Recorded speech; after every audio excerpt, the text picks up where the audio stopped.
50,000 টাকার বিনিময়ে নিজের পুত্র সন্তানকে বিক্রি করতে গিয়ে শ্রীঘরে ঢুকলেন এক দম্পতি। প্রিয় দর্শক, আপনারা দেখছেন পিসি নিউজ বাংলা। নগদ 50,000 টাকার বিনিময়ে কোলের 1 মাসের পুত্র সন্তানকে বিক্রি করতে এসে সাধারণ মানুষের কাছে ধরা খেল এক দম্পতি। জানা গিয়েছে, এদিন সকালে ওই দম্পতি মালবাজার শহর লাগোয়ার রাজার চা বাগান এলাকায় ওই শিশুকে বিক্রির জন্য নিয়ে যায়। ঠিক সেই সময় ওই এলাকাবাসীর ক্ষোভের মুখে পড়ে ওই দম্পতি।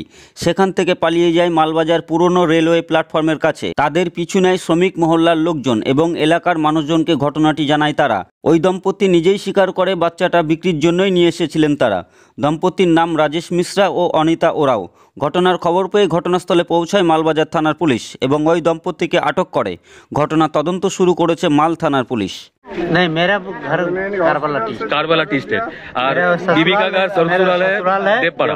तो आप सिलीगुड़ी से देवपाड़ा सिलीगुड़ी में सुनिए ना, बाहर से आने के टाइम पे इसका पेट में जब दर्द हुआ था ना, तो मैं सिविल अस्पताल जो कोर्ट मोड़ नहीं है उसमें एडमिट करा दिया।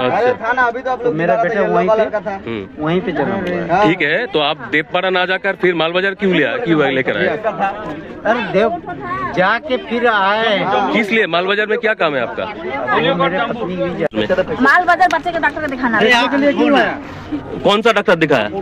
बच्चे का जो होता है डॉक्टर वो दिखाया नहीं दिखाया, नहीं आज दिखाने वाले।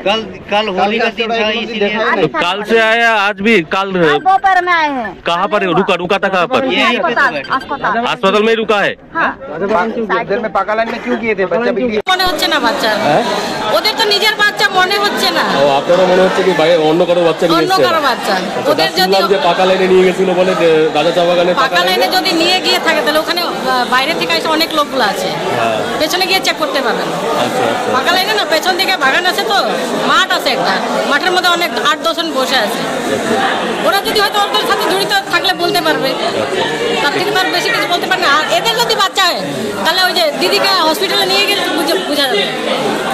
নিজের ব্যবসার বিজ্ঞাপন দিয়ে পৌঁছে যান লক্ষ লক্ষ মানুষের কাছে। কম খরচে ডিজিটাল মাধ্যমে বিজ্ঞাপন দিয়ে নিজের ব্যবসাকে বাড়িয়ে তোলো। পিসি নিউজ বাংলা এই খবরটি ভালো লাগলে অবশ্যই লাইক এবং শেয়ার করবেন। এছাড়াও পিসি নিউজ বাংলার যে কোনো খবর সবার আগে পাওয়ার জন্য লাইক করুন আমাদের পেজে।